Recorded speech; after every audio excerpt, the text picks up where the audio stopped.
வணக்கம், welcome to our channel.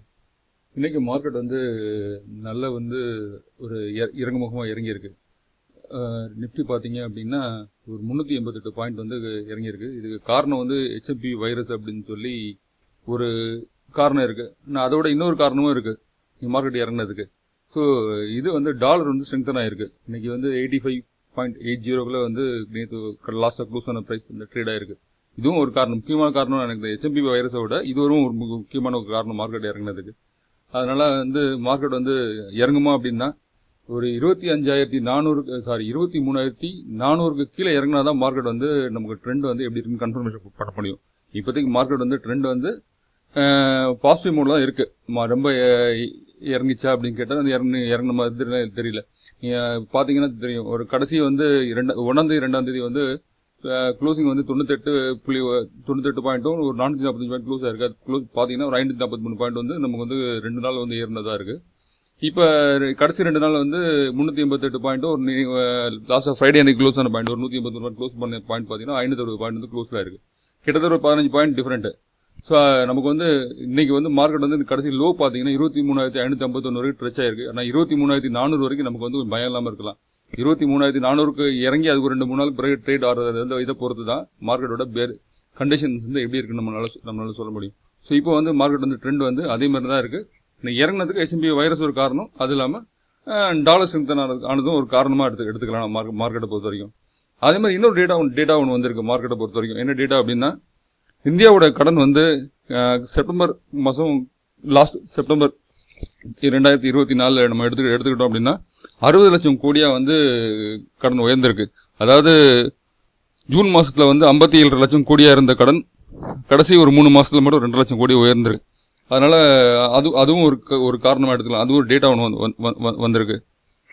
இது 2 லட்சம் கோடி நம்ம யார்கிட்டலாம் வாங்கியிருக்கோம் அப்படின்னா, உலக வங்கி, தேசிய மயம், அதாவது வேர்ல்டு பேங்க் IMFல, அப்புறம் தேசிய மயமாக்கிட்ட வேர்ல்டு பேங்க்ஸ் வாங்கியிருக்கோம். அப்புறம் வெளிநாட்டு அரசு பாண்ட்ஸில் கொஞ்சம் ஃபண்ட்ஸ் நம்ம கலெக்ட் பண்ணிருக்கோம். இதை எப்படி எடுத்துக்கிறாங்கன்னா, நம்ம மோடி கவர்மெண்ட் வந்த பிறகு இந்த கடன் ஃபர்ஸ்ட் டைம் அதிகரிச்சிருக்கு அப்படின்ற ஒரு காரணம். இதுவும் ஒரு காரணம். அதே மாதிரி இன்னொரு நம்ம தமிழ்நாட்டை பற்றி ஒரு டேட்டா ஒன்று வந்திருக்கு. என்னன்னா, லாஸ்ட் 4 இயர்ஸில் நம்ம தமிழ்நாடு கடன் 4 லட்சம் கோடி இன்க்ரீஸ் ஆயிருக்கு. அதாவது 2021 இருந்த கடன் 4.85 லட்சம் கோடி கடன் இருந்திருக்கு தமிழ்நாட்டோட கடன். இப்போ லாஸ்ட்டாக 2024-25 எடுத்துக்கிட்டீங்கன்னா 8.13 லட்சம் கோடியாக தமிழ்நாட்டோட கடன் அதிகரிச்சிருக்கு. ஆனால் டேட்டா என்ன சொல்லுது அப்படின்னா, மற்ற மாநிலங்களோட வளர்ச்சி தமிழ்நாட்டோட வளர்ச்சி நல்லா இருக்கு. ஆனாலும் கடன் அதிகரிச்சுட்டே போறது ஒரு நல்லதுக்கு இல்லை அப்படின்னு ஒரு டேட்டா சொல்லியிருக்காங்க. இதுவும் ஒரு காரணம் நம்ம இதில் எடுத்துக்கலாம். அப்புறம் மார்க்கெட் இறங்கியிருக்கு இல்லையா. எல்லாரும் ஏறின ஸ்டாக்ஸ் பார்ப்பாங்க. நம்ம இன்னைக்கு இறங்கின ஸ்டாக்ஸ் எல்லாம் பார்க்க போறோம். என்னென்ன மார்க்கெட்ல நடந்திருக்கு அப்படின்றத நம்ம பார்க்க போறோம். இப்போ இன்னைக்கு மார்க்கெட் ட்ரேடான இது 2,951 பங்குகள் ட்ரேட் ஆயிருக்கு. அதாவது எந்த ஒரு மாற்றம் ட்ரேடான பங்குகள் 65, அட்வான்ஸா 410. வரும் இந்த 2,951 இதில் 413 தான் பாசிட்டிவ்ல ட்ரேட் ஆயிருக்கு. டிக்ளைன்ஸ் பார்த்தீங்கன்னா 2,473 ஷேர்ஸ் இன்னைக்கு டிக்ளைன். அதே மாதிரி 52 ஹை ஸ்டாக்ஸ் பார்த்தீங்கன்னா 62 stocks 52 high stocks, 111 stocks low 52 week லோல இருந்திருக்கு. நீங்கள் அப்பர் சர்க்கியூட் அப்படின்னு பார்த்தீங்கன்னா 73 அப்பர் சர்க்கியூட், லோயர் சர்க்கியூட் பார்த்தீங்கன்னா 237 லோயர் சர்க்கியூட். ஸோ இதெல்லாம் இன்னைக்கு முக்கியமான ஒரு இன்னைக்கு மார்க்கெட்டில் இறங்கினதுல ஒரு எப்பயுமே மார்க்கெட் இறங்கிச்சுன்னா ஐயோ இறங்கிச்சு அப்படின்னு பயப்படக்கூடாது. நமக்கு என்ன ஆப்பர்ச்சுனிட்டி இருக்குன்னு நம்ம பார்க்கணும். மார்க்கெட் எல்லாமே எப்படி சொல்றாங்க அப்படின்னா, மார்க்கெட்டை பொறுத்த வரைக்கும் நீங்க இறங்கிருச்சு அப்படின்னா நீங்க பாசிட்டிவா எடுத்துக்கணும். ஏறிச்சு அப்படின்னா அது நமக்கு ட்ரெண்ட் நம்ம ப்ராஃபிட் கம்மியாக கொடுக்கும். எப்பெல்லாம் நமக்கு என்னென்ன ஸ்டாக்ஸ்லாம் இறங்கும் போது என்ன ஸ்டாக்ஸ்லாம் வேகமாக இறங்குது, என்ன ஸ்டாக்ஸ்லாம் எவ்வளோ இறங்கியிருக்கு, என்ன பெர்சன்டேஜ் இறங்கியிருக்கு அப்படின்னு நமக்கு பார்த்து வச்சுக்கிறது ஒரு நல்லது. மார்க்கெட் திரும்ப ரிட்டர்ன் ஏறும்போது அந்த ஸ்டாக்ஸில் முதலீடு பண்ணிங்கன்னா ரொம்ப கூடிய சீக்கிரத்தில் நம்ம பணம் பண்ணுறதுக்கான வாய்ப்புகள் அது அதிகம்.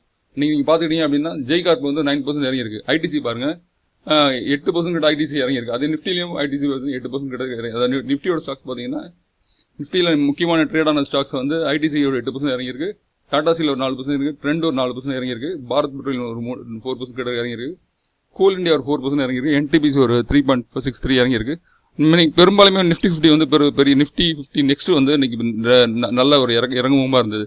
அதில் அதானி ஸ்டாக்ஸ்லாம் ரொம்பவே இறங்கி இருந்தது இன்னைக்கு. ஸோ அதில் இந்த ஸ்டாக்ஸ்லாம் வந்து நிஃப்டியில் வந்து இறங்கின ஸ்டாக்ஸ்.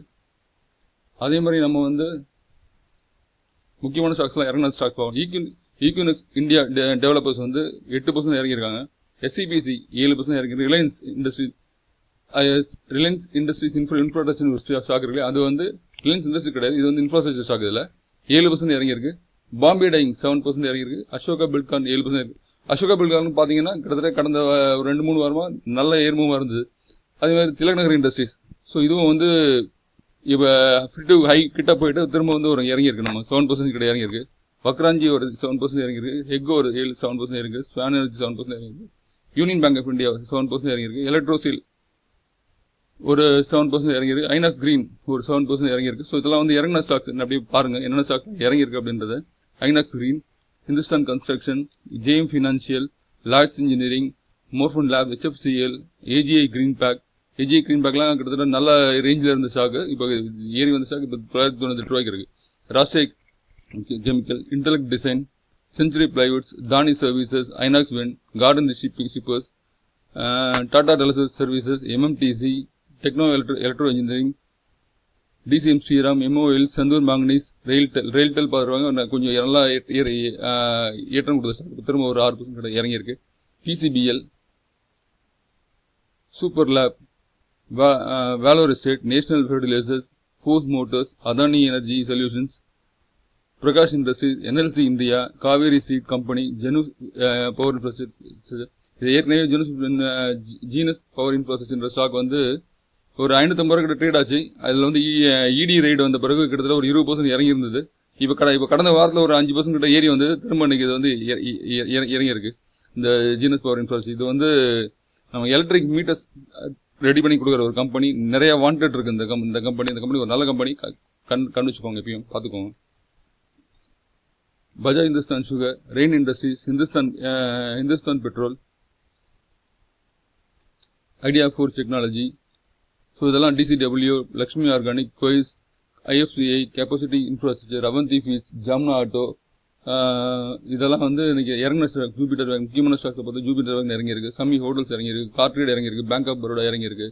ஸோ நீங்கள் நிறைய பெரும்பாலான ஸ்டாக்ஸ் வந்து இறங்கியிருக்கு. 5 ஸ்டார் பிஸ்னஸ் பாருங்க, 745 ரூபாய்க்கு வந்திருக்கு. ஸோ இதெல்லாம் நோட் பண்ண வேண்டிய ஸ்டாக்ஸ் இதெல்லாம். அப்புறம் வந்து ரிட்டன் இந்தியா, எல்டி ஃபுட்ஸு, எம்டா technologies, Dodla dairy, Gujarat mineral development, time techno இறங்கியிருக்கு. ஸோ இதெல்லாம் வந்து இறங்கின இந்த நியூ இந்தியா அஷூரன்ஸ். இன்சூரன்ஸ் கம்பெனிஸ்லாம் இறங்கியிருந்தால் கொஞ்சம் பார்த்துக்கோங்க. இது வருது, நம்ம யூனியன் பட்ஜெட் வருது. ஸோ அதெல்லாம் வந்து பட்ஜெட்டில் வந்து இன்சூரன்ஸ் கம்பெனிஸ்க்குலாம் கொஞ்சம் நிறையா சலுகைகள் கிடைக்கும் அப்படின்னு சொல்லி பேச்சு வருது. அதனால இன்சூரன்ஸ் கம்பெனிலாம் இறங்கிச்சு அப்படின்னா ஒரு பார்த்து வச்சுக்கோங்க எந்தெந்த ஸ்டாக்ஸ்லாம் இறங்குது அப்படின்றது. நம்ம அந்த ஸ்டாக்ஸ் இறங்கிருக்கோம் நம்ம வந்து அப்போ நம்ம அதில் வந்து என்ட்ரி கொடுத்தோம் அப்படின்னா அதில் ஒரு நல்ல ப்ரைஸ் ரேஞ்சில் நம்ம பார்க்கலாம். ரயில்வே காஸ்ட் நிகம் கூட பாருங்கள் 410 ரூபாய்க்கு வந்திருக்கு. ஸோ 435 ரூபா இருந்து திரும்ப 400 ரூபா வந்திருக்கு. திரும்ப இன்னைக்கு 410 ரூபாய் திரும்ப ரிட்டர்ன் வந்திருக்கு இன்னைக்கு. ஸோ அதே மாதிரி அது வந்து நம்ம ஃபர்ஸ்ட் இது வந்து முதல் தரமான பங்குகள். 2ஆம் தரமான பங்குகளில் கர்மா எனர்ஜி இன்னைக்கு 10% இறங்கியிருக்கு. பிரஜா இன்ஜினியர்ஸ் ஒரு 10% இறங்கியிருக்கு. நார்த்தன் ஸ்பிரிட்ஸ் ஒரு 10% இறங்கியிருக்கு. பஜாஜ் ஹெல்த் கேர் பார்த்தீங்கன்னா இது இந்த ஸ்டாக் நீங்கள் நோட் பண்ணிங்கன்னா தெரியும். 450 ரூபாய்க்கு ரேஞ்ச் இருந்தது, இப்போ ஒரு 700 ரூபா கிட்ட போயிட்டு திரும்ப இன்னைக்கு 10% இறங்கியிருக்கு. சிவம் ஆட்டோகிராஃப்ட், பேஃபுட் chemicals, Intrasoft technology, Siyaram silk, டிலஜன் மீடியா கார்பரேஷன், பிரீமியர் எக்ஸ்ப்ளோசிவ்ஸ் ஒரு நல்ல கம்பெனி. இப்போ டிஃபென்ஸுக்கெல்லாம் வந்து நமக்கு வந்து பட்ஜெட்டில் சலுகை கிடைச்சா பிரீமியர் எக்ஸ்ப்ளோசிவ் ஏறக்கூடிய வாய்ப்புகள் அதிகம் அதில். அதே மாதிரி ஃபேர்ச்சம் ஆர்கானிக்ஸ், ஃப்ரோசன் ரியாலிட்டி, விதி speciality, DLC India, delta manufacturing, Royal. So இதெல்லாம் வந்து இன்னைக்கு வந்து பெரும்பாலான இறங்கியிருக்கிற பங்குகள். ஆக்மி, ஷார்டெக், கெல்டன் டெக், புதுஞ்சை பேப்பர் பார்த்தீங்கன்னா ரொம்ப நாளாக ஏறிட்டு வந்த ஸ்டாக் திரும்ப இன்னைக்கு ஒரு பெரிய இறக்கம் கொடுத்துருக்கு. 7% இறக்கம் கொடுத்துருக்கு. ரைகா ஆட்டோ, ஜோதி ஸ்ட்ரக்சர்ஸ், இந்துஸ்தான் மோட்டார். அதே மாதிரி இன்னைக்கு ட்ரேடில் வந்து நீங்கள் கடைசியாக பார்த்தீங்க அப்படின்னா ஹெச்எம்பி வைரஸ் வந்து வந்தது அப்படின்னு சொல்லி நம்ம மார்க்கெட் தான் இறங்கிச்சு. ஆனால் லாஸ்ட் ஒரு 1/2 hour ட்ரேட் பார்த்தீங்க அப்படின்னா ஒரு புல்லிஷ் ட்ரெண்ட் கொடுத்தா திரும்ப புல்லிஷ் ட்ரெண்டாகவும் முடிஞ்சிருக்கு. நீங்கள் அதில் நோட் பண்ணிங்களான்னு தெரியல. லோ வந்து கடைசியாக வந்து எங்கே டச் பண்ணியிருக்குன்னா 23,551 டச் பண்ணியிருக்கு. டச் பண்ணிட்டு திரும்ப வந்து பவுன்ஸ் பேக் கொடுத்து 23,616 முடிஞ்சிருக்கு. ஸோ இங்கேருந்து ஒரு 60 பாயிண்ட் ஏற்றம் கொடுத்து முடிஞ்சிருக்கு. இது வந்து லாஸ்ட் ஒரு ஹாஃப் அன் ஹவர் நடந்த ட்ரேடில் வந்து ஒரு 60 பாயிண்ட் க்ளோசிங் முடிஞ்சு. நாளைக்கு இந்த 60 பாயிண்ட் அப்படின்றது 60 பாயிண்ட்லேருந்து தான் நமக்கு ஆரம்பிக்கணும்னு எதிர்பார்க்குறேன் நான். அதனால் இன்னைக்கு வந்து இந்த 388 பாயிண்ட் இன்னைக்கு இறங்குனது. நாளைக்கு ஒரு 140 பாயிண்ட் 150 பாயிண்ட் நமக்கு வந்து முடியும் போது க்ளோசிங்கில் முடியறதுக்கான வாய்ப்புகள் உண்டு. பாசிட்டிவ் மோடில் முடிய வாய்ப்புகள் உண்டு. ஸோ நாளைக்கு நம்ம மார்க்கெட்டை கவனிச்சா தெரியும். இதில் இருந்து இறக்கம் கொடுத்தது அப்படின்னா கொஞ்சம் இறக்கம் கண்டினியூவாக இறக்கம் கொடுக்குற வாய்ப்புகள் உண்டு. இறக்கம் கொடுக்கல அப்படின்னா இது கண்டினியூவாக வந்து நம்ம ஏற்றத்துக்கான மார்க்கெட் அப்படின்னு நம்ம எடுத்துக்கலாம். அதே மாதிரி நம்ம இந்த கண்டினியூஸாக வீடியோ இந்த மாதிரி வீடியோ வரும் உங்களுக்கு. அதே மாதிரி உங்களுக்கு யாராவது வந்து வாட்ஸ்அப் குரூப்பில் சேரணும் அப்படிங்கிற இது இருந்ததுன்னா நமக்கு இந்த டிஸ்கிரிப்ஷனில் வந்து வாட்ஸ்அப் குரூப்போட லிங்க் இருக்குது, ஜாயின் பண்ணிக்கோங்க. உங்களுக்கு யூஸ்ஃபுல்லாக இருக்கா பாருங்கள். அப்புறம் வாட்ஸ்அப் குரூப்பில் ஜாயின் பண்ணிக்கோங்க. அதே மாதிரி நம்ம வந்து போர்ட்ஃபோலியோ பில்டப் அப்படின்னு சொல்லி ஒரு இது பண்ணுறோம். இதில் வந்து ஒரு 3 டைப் ஆஃப் கேபிட்டல் வச்சு நம்ம பண்ணுறோம். யாருக்காவது அதில் இன்னும் இன்ட்ரெஸ்டிங் இருந்ததுன்னா நம்ம வாட்ஸ்அப் குரூப்பில் எனக்கு மெசேஜ் பண்ணுங்கள். அதுக்கான டீட்டெயில் என்ன அப்படின்றத நான் சொல்கிறேன் உங்களுக்கு. Okay, thank you. இந்த வீடியோ இதோட முடிச்சுக்கலாம். நாளைக்கு மார்னிங் பார்க்கலாம். தேங்க்யூ.